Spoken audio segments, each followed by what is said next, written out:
Right. Testing this again. Can you guys hear me? Someone give me a thumbs up, a reaction. Let me know this is on. All right, Brittany, thank you. I am still waiting on my guest presenter. It is 9 o'clock. One more thing I want to test to make sure, since I don't have anybody, I want to do a couple quick things on my end. Kristen, I'm going to ask you, do you mind to see if you can turn yourself off mute?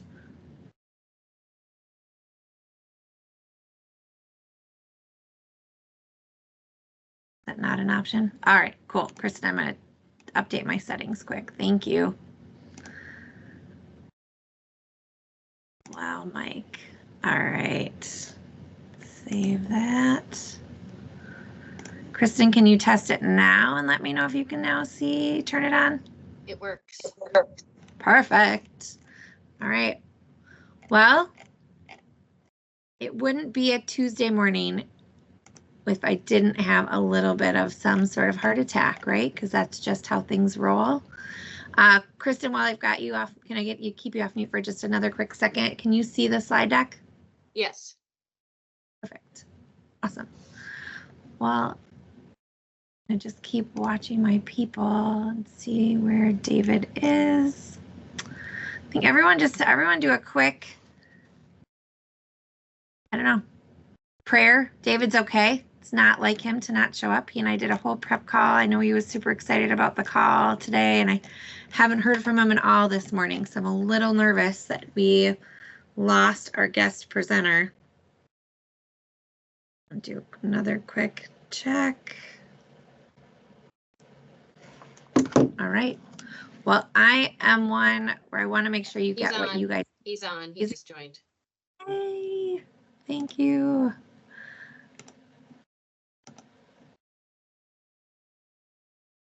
That it was. David, you're here. Didn't want to work. Nice to see everyone. Oh, well, I'm just going to tell you it's really nice to see you because I was having a minor panic attack on my set. So no, it's okay. I'm glad you're here. All right. Well, perfect. I've got the chat up open. I've got the slide deck up. I've got your delightful face in front of me. My whole, I might have sweat through my sweater, but otherwise, other than that, we've got a great room of people here. So thank you all for joining. 43 people on. I just want to say thank you all for taking the time this morning to join the February Lakeside Chat alongside David Kramer here today. So good morning, everybody. I want to jump right in because I know we're running a couple minutes late just because of my nervousness, but it's great to see you all. I am Erin Hargrove. I'm here from Lakeside HR Group. We're a HR recruiting and consulting firm here in Minnesota that we work across the U.S. I am here alongside my friend. I'm just going to call you my friend now, David. We're at a point now where I can say that now, right? I feel like you and I've done a couple of these. I would say a friend, but also a compensation expert. David, do you want to just you introduce yourself and introduce Prism, if you wouldn't mind? Yeah, sounds good. No, thank you for the opportunity. So Prism's been around for just over 6 years now, and we specialize in typically smaller businesses and helping them look at their compensation plans and programs. Either they have something formal and don't like it, or may not have anything at all, and we go in and kind of build it from the ground up. So absolutely love what I do for a living, so happy to share any thoughts and insights we can today. Awesome. Well, let's jump right in. I want to just talk a little bit about what we're going to cover here for the call today. So my topics that we've got covered, and hopefully it falls in line with why you guys are all here, but at the same time, I want to encourage this to seem like it's not just a conversation between David and I. Some of you have already been really good about using the chat, which is what I like to see. Thank you, Sarah Manley, for getting that started. Topics we're going to cover today is one of the things that we heard coming out of the last Lakeside Chat was when I asked the question about what you guys want more of, the immediate answer that I heard from many people was the conversation around pay transparency. So we want to make sure that we jump right in and talk a little bit about what transparency is, where it is, how it affects us, and then open the conversation to answer your guys' questions about pay transparency as well. At the same time, there's a couple other hot topics that have been coming through the lens of compensation, salaries, merit, etc. and specifically with this current economic landscape. So we're going to talk a little bit more about what that means for all of you in the HR or business owner realm, to make sure that we're at a place that we are answering those questions as well. The other thing we want to spend a little bit of time on, and this is one that I think is really interesting, is just looking through the lens of total rewards and bonus structures to see where are people getting creative. And I'm throwing it to the room as well as throwing it to the conversation David and I had prepping for this call, to talk a little bit about what people are seeing when it comes to how people are bonusing people in a different way. We've all had probably long belabored conversations about merit reviews, performance reviews, and bonus structures according in alignment there. But what we're seeing right now is people are going in a much more creative fashion in terms of how they are being able to offer bonuses in a way that are retaining people in a new and creative light. And then the last one is just the changing tides of salary structure. You'll notice I try very hard to fit in a couple water puns when we are with a company name like Lakeside, and when we're doing Lakeside Chats. This is my first of many water puns throughout the day. So changing tides of the salary structure.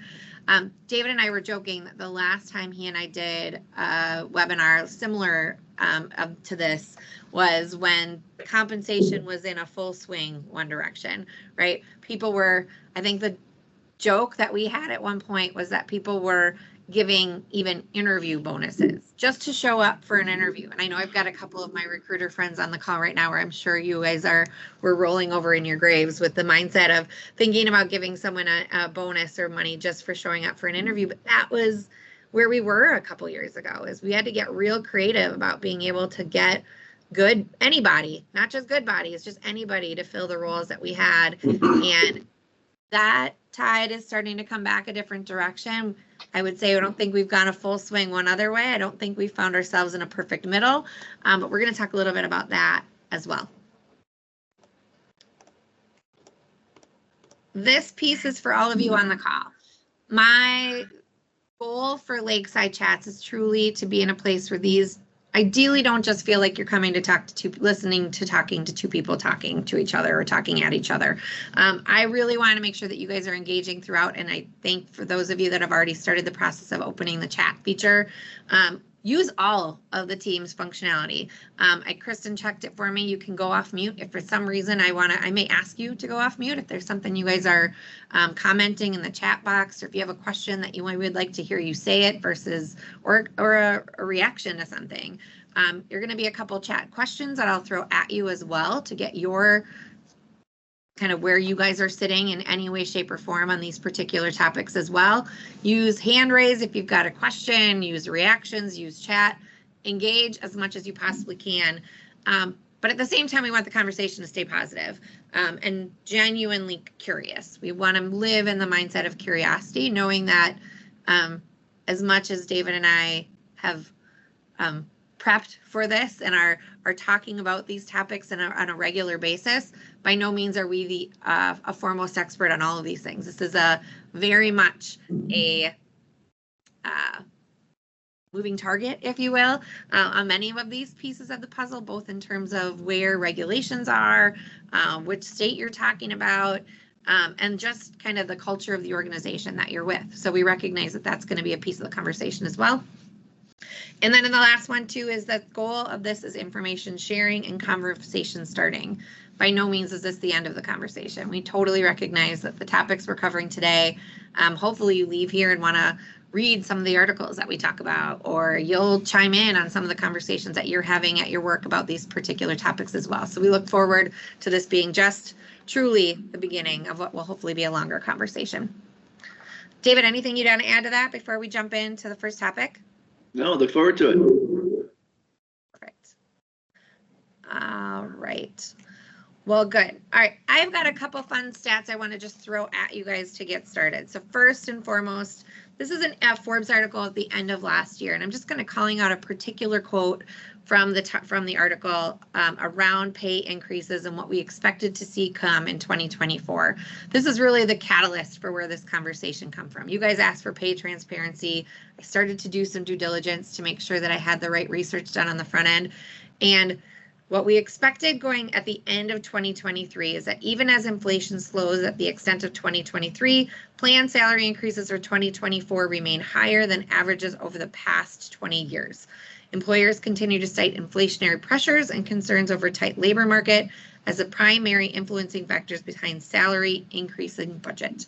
And Jackie, thank you for the question. I'm going to just remind you guys as follow-up to the webinar today, you'll get a couple things. One, I'll PDF the slide deck, so you'll get this in addition.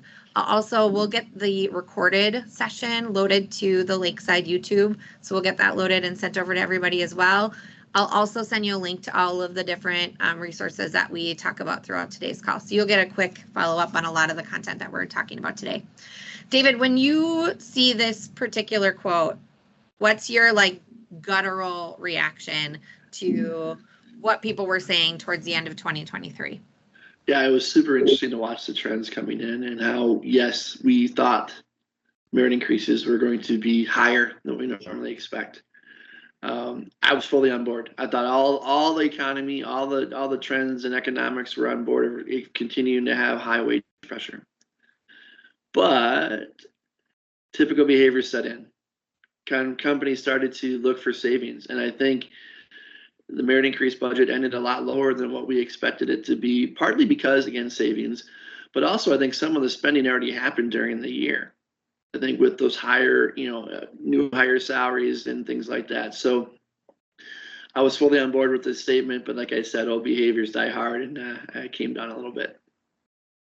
Yeah. Yeah, go ahead. Somebody on the call want to say something? Oh, sorry. Thought we had an unmuter there for a second. All right, we're going to talk about this topic in more breadth, but I wanted to just set the stage for what was happening at the end of 23 and then lead us into this conversation around pay transparency. So this was a SHRM article around is pay transparency working, an article that was written here just right at the end of January, almost about a month ago today. So I think just to set the stage for all of you that, again, are getting on board and understanding what pay transparency is. Pay transparency was originally the goal, was something came out of 2021, was the original goal was to minimize the gender pay gap, right? It was the idea of recognizing coming out of or while we were in COVID, people were paying much more close attention to wages and paying attention to kind of where they sat. And we noticed that glass ceiling that we've always talked about as a female was something that people were trying to figure out a way to close. And so Colorado was the first to really jump on board. January of 2021, they were the first to jump on board with the concept of making salaries publicly known. And then since then, we've added, what is that? 6 states, Connecticut, Nevada, Rhode Island, Washington, California, New York, and Hawaii. And then 2025, our friends to the south, Chicago, our Chicagoan friends are adding, Illinois is coming on board in 2025. And we've got a slew of states that are considering this change and with a to be determined date to come. David, what's been as you've followed the trend of pay transparency, what has been sort of your, let's answer the question. Do you think it's working? Do you think pay transparency is working? I think it's definitely increasing the amount of negotiations that are happening at offer time. So I do think it's working in terms of being upfront and honest about what is a particular hiring range for a position. Now, I think the important thing is what goes behind the salary range. How did you get there? How do you know it's competitive? How does that impact your culture in terms of things behind the scenes? But on its face, I think it has definitely increased the amount of negotiations that are happening at hire. Yeah, I agree. Are you getting feedback on your end? Okay. Nope. Can everybody just make sure that they're muted? I think that might be part of the challenge. Oh, we are all muted. Everyone should be, but only if you go off mute. Kristen, you heard that feedback too, though. Okay. All right. So let's just do a quick pulse check for the room. I want to just get a gauge for those of you that are here. Do you currently have employees, or are you recruiting for employees in any of the states where pay transparency is required. And I'll throw up those states again, just so you remind yourself. So we've got Colorado, Connecticut, Nevada, Rhode Island, Washington, California, New York, and Hawaii. Ready? Number of yeses.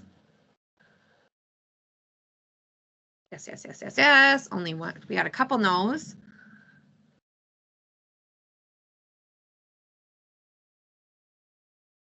Well, good. This gives us a good gauge too of what our room looks like. Yeah, this is really helpful. Okay, good. So we've got a good gauge in terms of no's and yeses, in terms of what the room is, in terms of where we've got, but we've got a good mix, which is, I think, what I expected. I think the one thing that I'm actually kind of surprised to see as many no's as I am seeing, but the ones I'm seeing, it tracks to what I know about their organization as well. Nick, I'm looking at you. So I get, knowing that you're kind of focused on the Minnesota market, you might not be yet, but I know that we're looking at different organizations that are hiring remotely, that we're starting to see that that's coming up quite a bit. All right, so David, let's just start at the very basics, right? So we have this mix of yes and no's that are in the room. So let's just go for those of us that are a no. They're not currently but tomorrow they find out they have to start, or they have a candidate, or they're thinking about hiring a remote employee. What are some of the things that employers need to be thinking about when it comes to pay transparency? Or what do they need to do? Yeah, a really big question, because if you're not in a state today, you will be very soon. I mean, I would estimate in the next 2 to 3 years, Minnesota will have something, if not on the federal level, right, where everybody has to comply with it. What I found really interesting is I had a number of clients out in Washington. Washington was one of the first states to, require pay transparency. And we performed the projects, we did all the right communications, and we was in a squished time period, about a 3-month time period, because we had to, right? That was when the law was going into effect, a very limited window. I went back and asked those clients after we completed the project, how long do you think you were reasonably ready to do this? Meaning, if you had an ideal timeline to bring your culture through what was happening, how long did you need? And the answer was anywhere between 6 and 24 months. So it was a really big aha on how much this is a journey. I mean, it's not just about posting salary ranges. It is, like I said, everything behind it in your culture and what's your strategy and philosophy? How do you level jobs, determine pay grades? Are your managers ready to have these conversations? So I think that is the biggest scenario of being able to prepare your organization for this and be proactive. And so those people who may not have it be a requirement today, like I said, you may want to start thinking about it. So you're not squished like those Washington clients who did it in 3 months. And quite frankly, we did it because we had to, but they would have been in a much better position if they had more time. David, what's the first step? So when we talk about sort of the 6 to 24 months, so let's just say those Washington clients that you were talking to, is the first step sort of the pay scales? Is the first step the ranges? Is the idea of it just starting with one job posting and moving forward? Kind of, if you have to give sort of like a step one for those Washington clients, where did you start? There was definitely a clear stage of progression in terms of transparency is what? It's both communication and understanding, right? It's those two things together. So we clearly found was getting your leadership team around a comp strategy and philosophy. So what's the story that you want to tell your employees regarding how did you arrive at those salary ranges? That's also the first step in communicating to your employees. Make sure they understand that element first. We then transition into job leveling and job grading. Do you have career paths within your organization that you can see the hierarchy of jobs, or are you going to go with more standalone broad ranges? Again, strategy question in terms of how you're going to look internally, right, within your organization. And then the third stage was typically the salary ranges themselves. Yes, how did you build them out? Where did you look for information is a huge question people ask. What surveys did you use? Because right, we live in an information age. Anybody can go out and Google and find something. So what did you use to look at salary information? That's kind of the steps 1, 2, and 3 in terms of the general element of it. The other thing we found really interesting, again, if you used to go through these comp plans and projects, the first part of the analysis was all HR and management. The thought of communicating or being transparent at the end of the project, who did that, right? Now it is that requirement. So we talk about how really half the project is going to be the analysis and everything we just talked about, stage 1, 2, and 3. The other half is how do we bring that forward into the organization? We just completed last week with one of the clients a really interesting exercise where we asked the executive team, if you haven't performed the project yet, it's in motion, where do they feel the organization should fall on the transparency continuum? And the answers were varied. It was super interesting that, again, within that culture, the executive teams had an idea on where they should fall. And it made me go, wow, should we be having this paid transparency conversation at the start of projects, right? Because a lot of the executives had already formed their opinion on where they should be at the end of the project. So it was having that insight into the executive brain and how they thought about it, even within an organization, was super interesting. And I'd be curious to see if people tested their own executives. You're going to have people all over the board as well. So getting that alignment is going to be really important, I think, earlier on in these projects too. Yeah, I think it's super interesting. Victoria, I don't know if you're willing to go off mute, but I think as somebody who said that what kind of questions are you fielding? Because I think it's a fair question as we talk about the culture piece of paid transparency, because though it affects the actual posting and the HR side of it, it is questions that are going to come up from every which angle, right? So Victoria, if you are interested or willing to take yourself off mute, I'd love to hear some of the questions that you guys are fielding right now over the course of the last year around those concerns.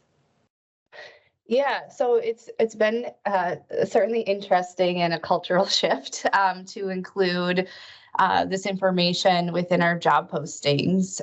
Before we started doing that, though, our HR partners had conversations with their leaders about, not only that we're going to be posting this information within our job ads, but also just provided more information about the things that David mentioned. So about just more information about how do we grade positions, what is our compensation philosophy, and what do these comp ratios really mean? So then they could have better conversations with their staff as they see the salary ranges posted and are wondering why they might be at like a 0.9 comp ratio versus over midpoint, and what does that even mean anyway?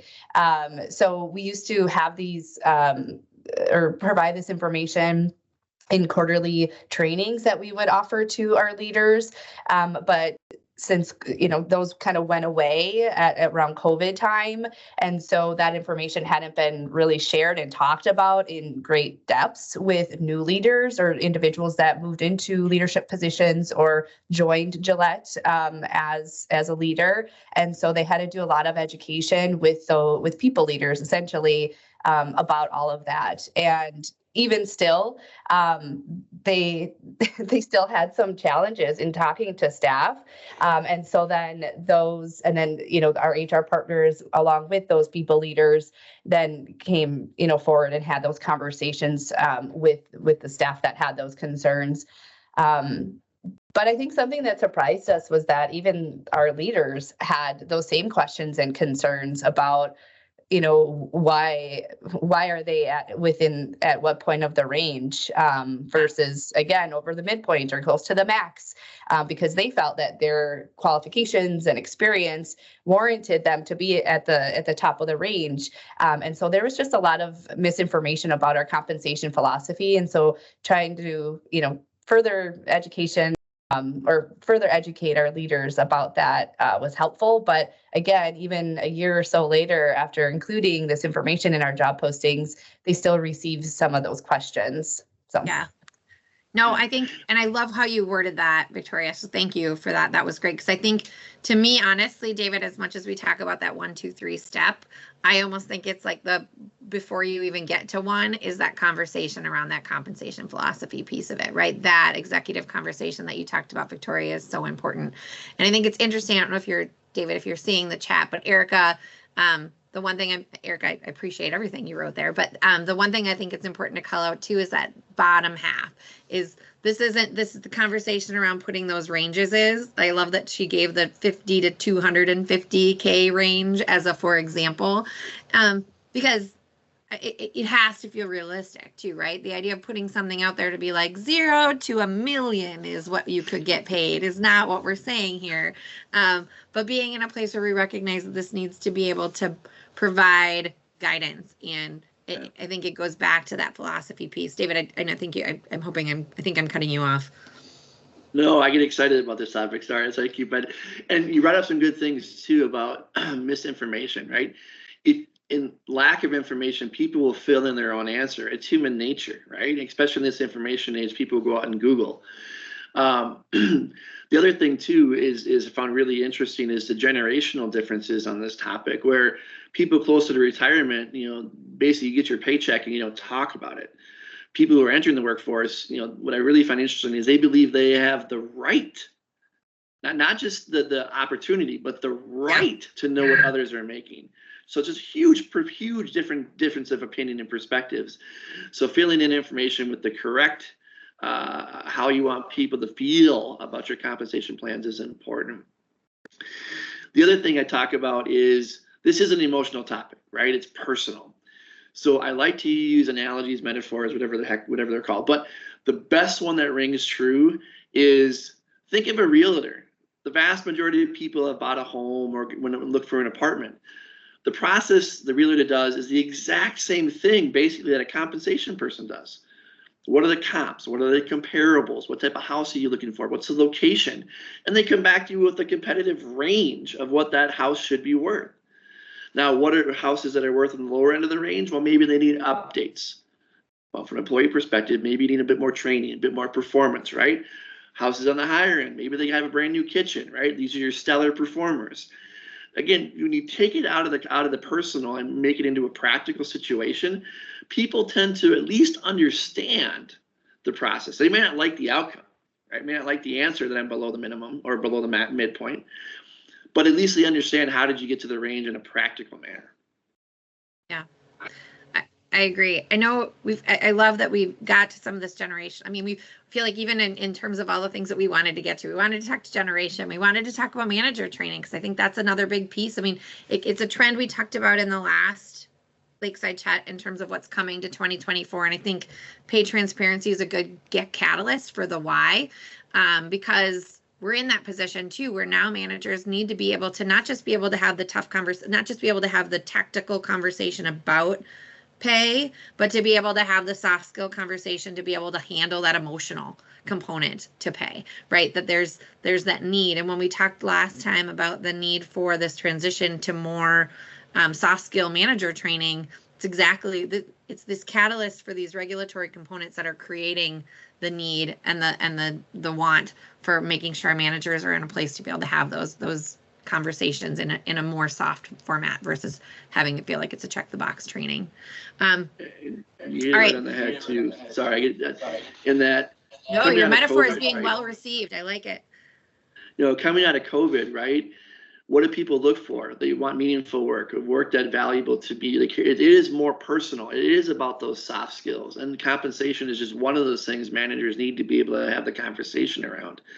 The other thing I'll add too is this isn't a one and done. This isn't the thing where you can just do it. Oh, great. Like you said, check the box. No, this has to be how your culture performs and how does your culture use the transparency to get better performance. So in any case, I think you're all on the right trends as far as how do you think this as it's a journey. Yeah, well, and for those of us that don't have to yet, we're still in that place where we're doing this as an opportunity to get ourselves prepared to what we need to do to have that hard conversation with leadership to establish our philosophy so that we are in preparation mode. And for those that have already had to go through it, like Victoria, I think we just learn from everyone else's opportunities, like kind of how they handled it. So let's do a quick grade yourself. Summer's already jumped on the board here. So give your company a grade as you think in terms of how prepared they are to meet pay transparency rules. Oh, good Lord, I appreciate everyone's honesty at this point. Thank you, Jenny, for giving me a nice, weighting the curve up a little bit there.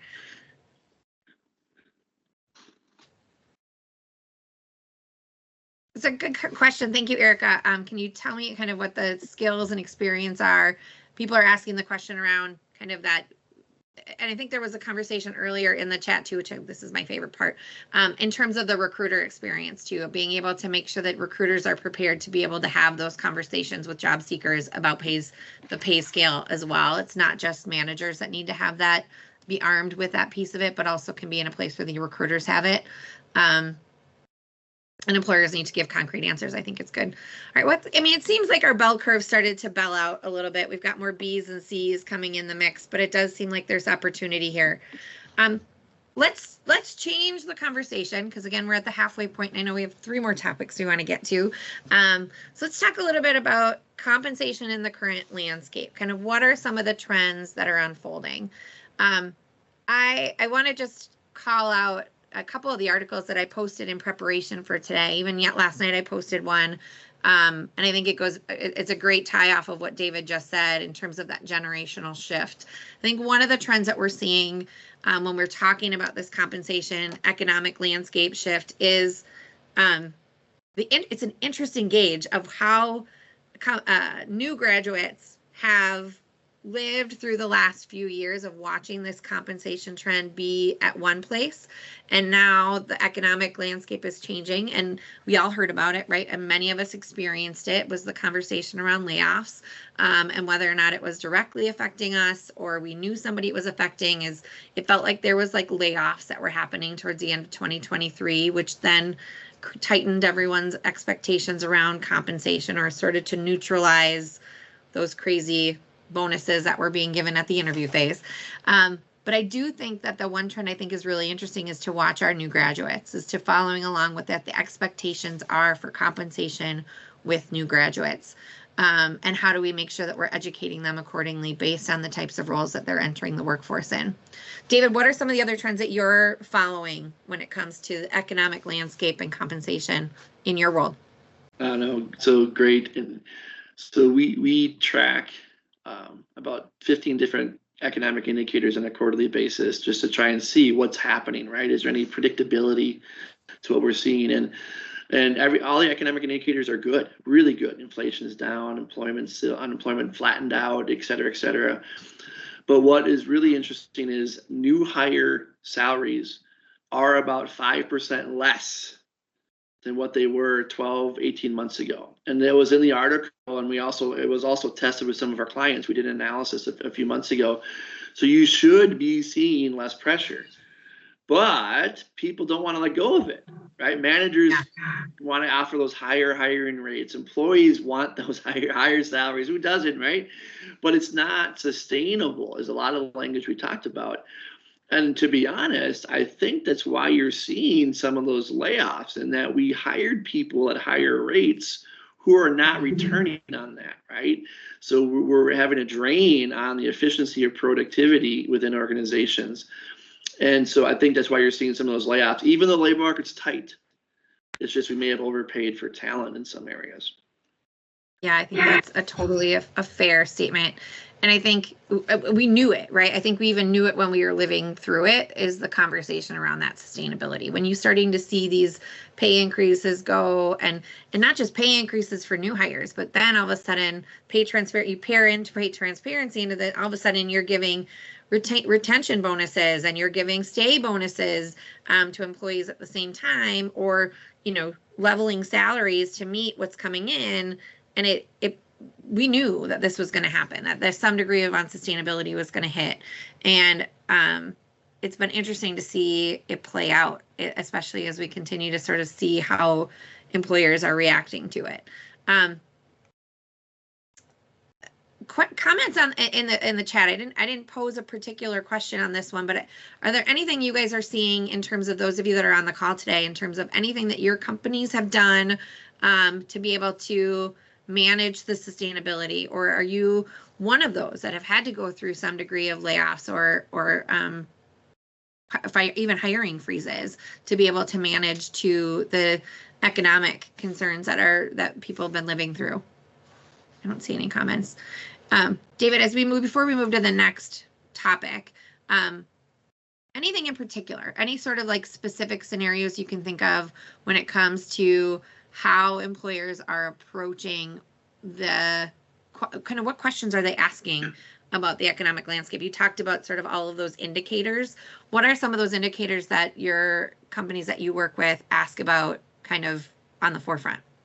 Yeah, no, we're definitely seeing, like I said, efficiency metrics. A lot of the questions are asking about and getting to, are we performing at the level we should be?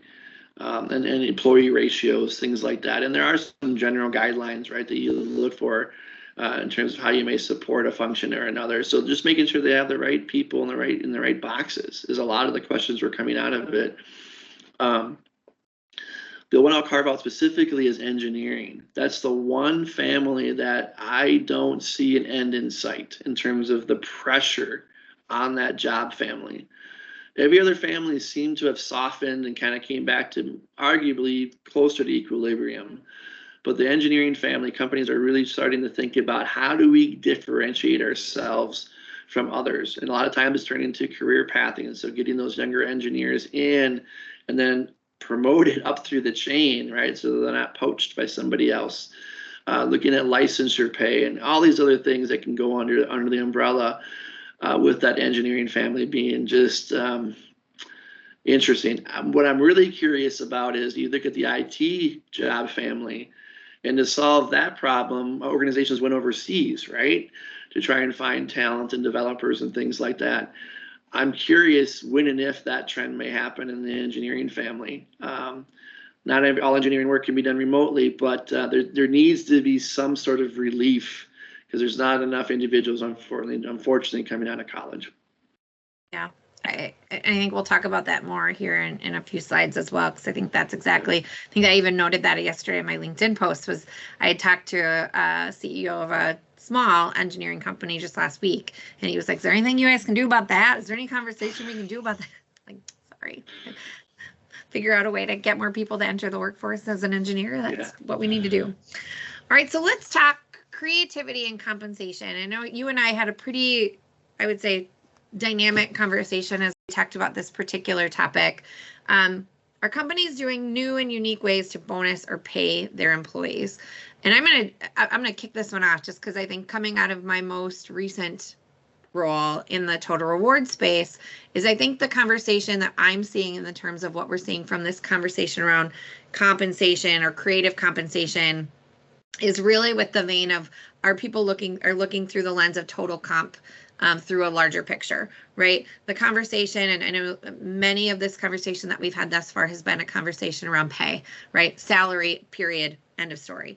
And I think what we're seeing now is employers are really doing a much better job of being able to spread that conversation around total comp and talk about total rewards through a different lens.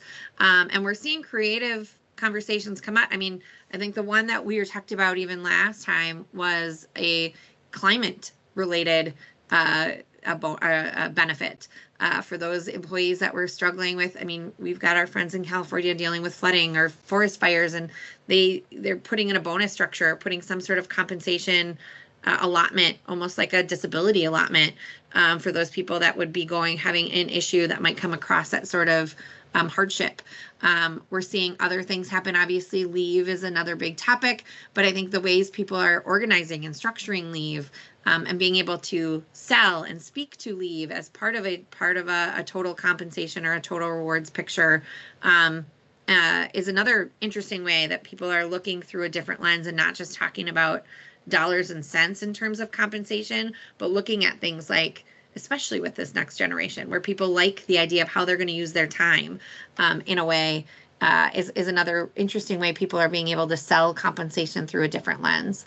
David, what are you seeing? Kind of what are some of the trends or anything unique or creative that you've seen as people are looking at ways to compensate their employees in a different lens? I think you hit it right on the head. I mean, it is about total rewards, and at the end of the day is that paints your culture, right? How do you want people to feel when they come into the workforce? So we encourage companies to evaluate on a total rewards scorecard and just put it out there. And how are you competitive in each one of the buckets in total rewards? And do you want to over-index something on that scorecard as part of your culture? And you're without a doubt, Erin, leave is one of those things that are definitely organizations are starting to use to differentiate themselves in one way or another. But you talk about bonuses, one of the really interesting trends we saw last year was the use of bonuses in lower into the organization. That's been increasing forever, right? It's been gradually going up, bonuses being driven deeper and deeper. I think partly because of cost avoidance, right? Maybe shifting more to performance-based pay. But we saw the biggest jump in participation for non-exempt roles. It's not a market practice yet, right? I wouldn't say you have to run out there and do it, but we saw the biggest jump in participation for those non-exempts. Again, partly because of the wage pressure, trying to offset fixed cost. So those two things, total rewards, bonus participation. But I'm going to go one step further. For the longest time, bonus plans are all about simplification, right? Usually evaluating a company metric, overall results, and almost like profit sharing. It's simple, right? What I believe will start to happen is reverse, and part of it is culturally driven as far as what people are looking for.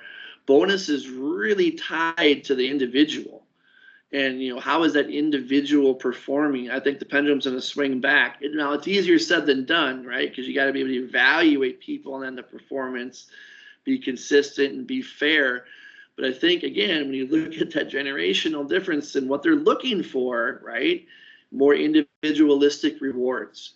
And it goes back to your scorecard example, like your total rewards. How are you carving out some of those rewards to be more individualistic?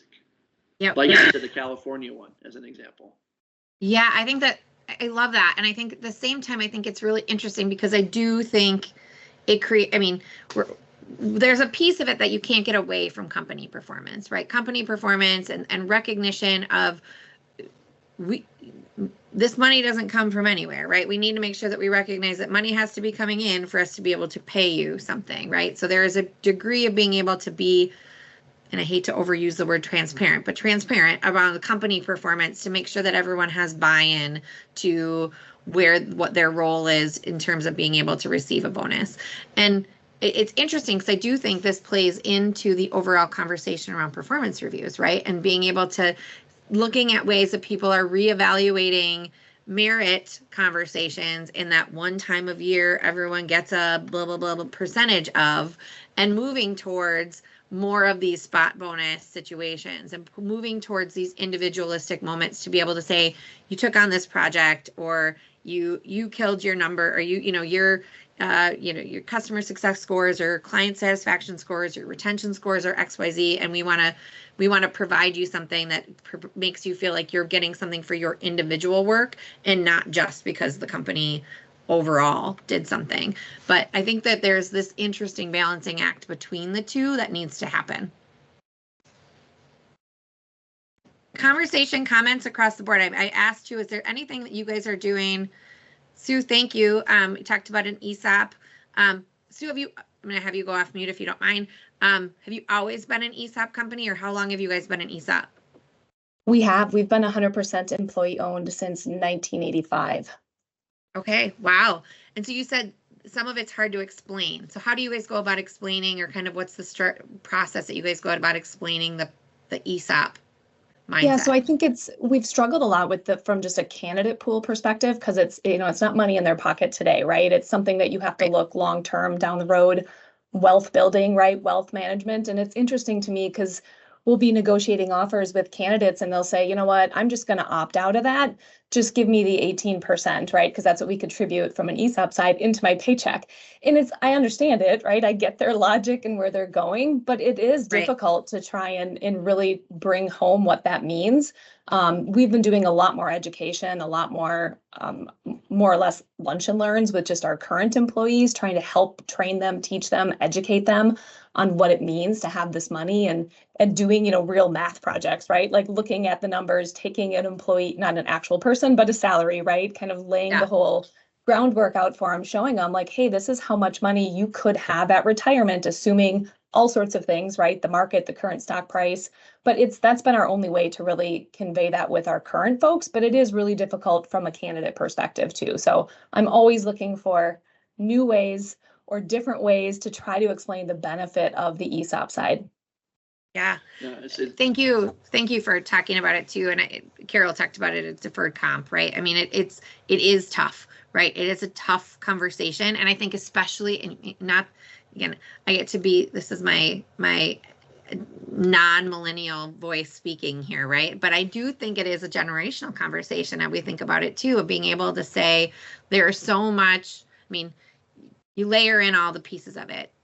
Student loan debt is higher than it was when I graduated. So then you've got the next generation of employees want money now because they want to spend money now because they're less concerned about deferred anything, right? Anything that they don't have access to right now.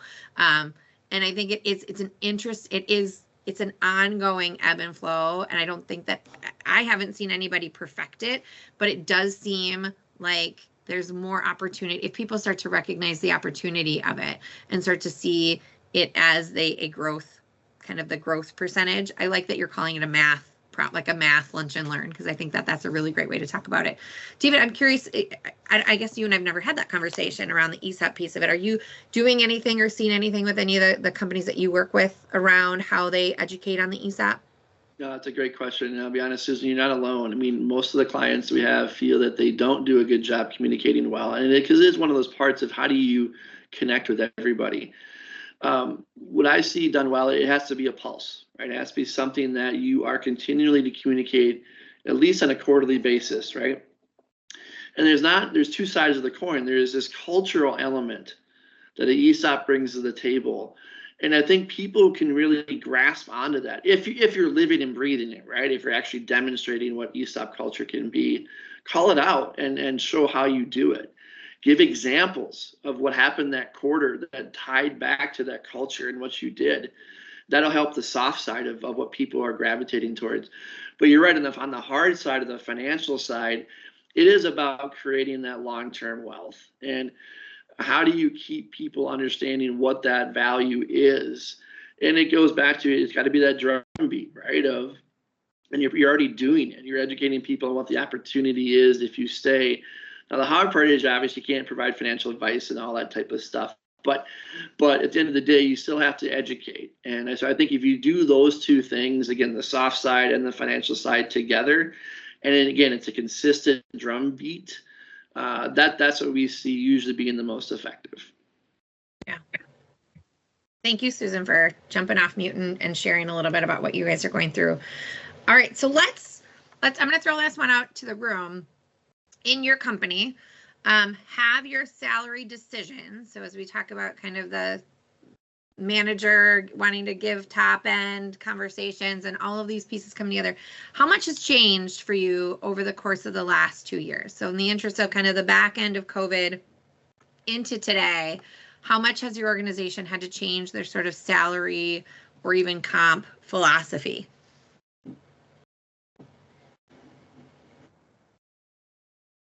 We can talk amongst ourselves while we wait for people to chime in, David. So what I've seen interesting is during the tight times, organizations started to change their philosophy to target above market. Now I'm seeing them going away from that. I think, again, going back to our other comment of you might be overpaying for talent and not getting the performance. I think, again, they're going back to the 50th percentile and say that didn't work for us, along with all the other pressures that were happening over the last 2 years. So we're seeing the pendulum swing back along with the labor market. Yeah. I'm curious if other people are doing the same thing.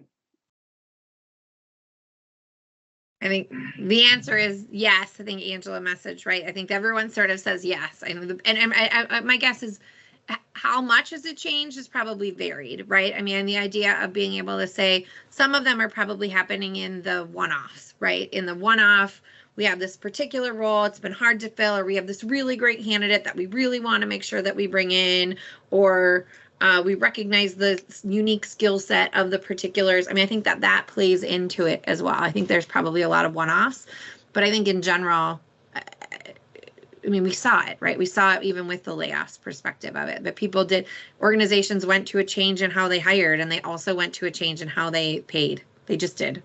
Thank you, Stephanie, too. I think good to see you, by the way. So yes, and trying to fill skilled labored roles, right? The idea of part of it is depending on the role specific in terms of how much comp changes have gone into place. All right. The next thing is I just found this interesting. If I have to be completely transparent, I went to, when I was prepping for preparing for my session this time and really coming out of the conversation that we had last month, I wanted to just see the timeline of how much change is happening across the board when it comes to what are the news saying when it comes to salary changes, right? Kind of what should we be expecting from a salary changes? So I'm just looking at like the last 2 weeks, right? Or like the last month. Beginning of the month of February, Reuters says U.S. labor market sizzles, blowout job growth, solid wage gains. A couple days later, J.P. Morgan, jobs report, hiring surges, wages are rising. Fast forward 2 weeks after that, till just a week ago today, Business Journal, less lucrative now for workers to switch jobs as labor market settles into new regime. So it's interesting when we talk about this truly being a moving target. I think that the slide here is a really great indicator as to how much of a moving target this truly is we are following, to David's point, following all of the indicators, all of this much smarter than me news organizations are doing the same. And this is changing. This is changing week by week, day by day. I think even to your point, Stephanie, role by role. And I think the idea of it is just understanding kind of what metrics we can use and which roles it plays into it.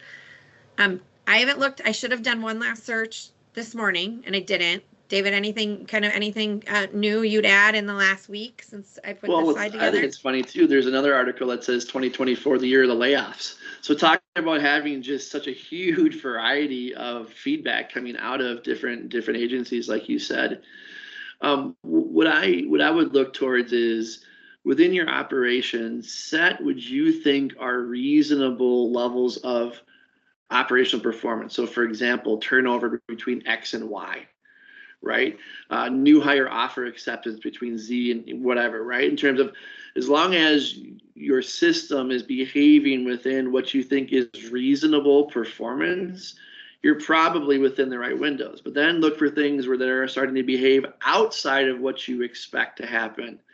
Then you really have to question, are we keeping pace? Are we doing the right thing on both ends of the coin? So I think that's how you internally can get a better idea of within this variation, how are you performing within expectation, and then adjusting your plans accordingly with it, because it is so varied. You're going to get mixed messages probably throughout the year. Yeah, I think Jenny, I think I want to just tag into what you guys said, what you said too, is that we're starting because of this external metric, right? I think the one thing that it's interesting, because you talked about using external recruiters, sometimes knowing that this compensation data point is changing on an ongoing basis, tapping into external recruiters or tapping into your external role people support who are doing it all the time, right? Are paying attention to the landscape on any one given time versus especially as I think of the small businesses that Lakeside works with, where you're only really filling that role hopefully once every so often, right? You're not doing it all that often. So leaning into external support to fill some of those once done roles where they can give you a better gauge or better insight in terms of what comp should look like is another interesting piece of the puzzle. It gives you a degree of being able to say, this is what we've had this role at the last time we hired it, but we haven't hired for it in a while. External recruiters or external comp people can give you that additional line of sight to where you should be thinking that range should be now if it's not a role that you're filling on a regular basis. Jenny, thank you for that. Any other last minute comments? Again, this was my last slide in terms of the content piece of it. David, anything else you'd like to add in terms of what you're seeing in the market or any other questions the room has that you want to make sure that we get to? Otherwise, I want to do a quick pitch for what we're going to be talking about next month. It kind of leads into what I just said before too, is how important trends are, right? When you're looking at situations or when you're trying to evaluate a particular, especially emotional state, is understanding what the trends are. And so you can use that to inform future decisions. Because things are going to be continuing to be so dynamic, trying to base decisions on, let's say, JP Morgan's one blurb, right? It's going to be tough. So again, understanding how is your current HR operations systems working? Is it trending in the right direction? Is going to be really key as we continue to navigate through the next 18 months where there's going to be so much dynamic. So if you're not doing HR scorecards or metrics or things like that, maybe you want to start turning towards that in the near future. Awesome. All right. Well, one last thing I want to just call out for those of you that are repeat customers to the Lakeside Chat. I want to just let you guys know that our next one is going to fall a little bit. I'm going on spring break, guys. I'm taking my son to Boston. So the last Tuesday in March I won't be available. So we're going to move it up a week. So March 19th of next month. So if you aren't already aware, March is International Women's Month. And so we're going to change the script up a little bit and we're going to do a panel discussion with a couple really amazing, and I can say really amazing because I know at least one of them is on my call today, and talk about their female entrepreneur founder story. And so I encourage, I'll get as part of the follow-up discussion, again, like I said, I'll make sure we get you the deck. We'll make sure that we get you a recording and the content from today's, kind of the links from today's webinar, but I'll also send you the link for the March 19th event as well. Bring your coffee, no Adirondack chair necessary. David, thank you for being here. As always, I enjoy your energy. I look forward to following along with where this crazy comp trend continues to take us, and be in a place that we're always be able to continue. I hope I can always continue to tap into you when I need to keep this kind of conversation going. For those of you that, again, that I'll also make sure both David and my contact information is shared to those of you as follow-up as well. We look forward to talking with you guys in the future. Have a great rest of your day. Thank you guys for being here. Thank you. Bye.